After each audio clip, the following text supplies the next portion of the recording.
source of water. Alright, November 7 naman po tayo, araw na Biyernes. Si Dog ang kailangan mag-ingat. South na lokasyon ang kailangan nating iwasan.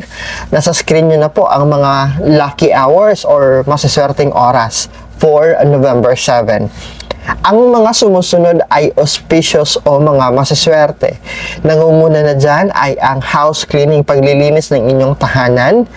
You can actually rearrange your house into a new setup again para maging fresh looking at parang new feeling ang mararamdaman ninyo. You can invite new energy as well. Excuse muna po. Pagtitibag po ng inyong mga lumang struktura, it could be a house or a building na gusto nyong ipatibag, ay maswerte sa araw na ito. Pagde-decorate ng inyong tahanan, maswerte rin sa araw na ito, November 7. Paglalagay at pagsiset up at pagsasaayos ng mga pampaswerte ay sa loob ng inyong tahanan ay maswerte sa araw na ito. Pagbili ng mga alagang hayop ay maswerte rin sa araw na ito.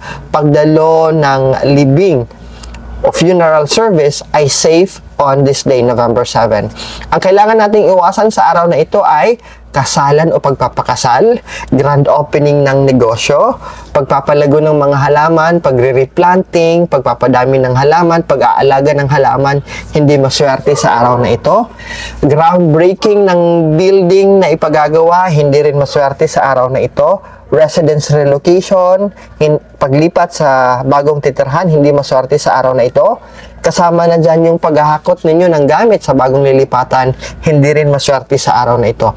Pagbubungkal ng lupa o paghuhukay ng lupa para sa hinahanap ninyong source of water ay hindi rin maswerte sa araw na ito.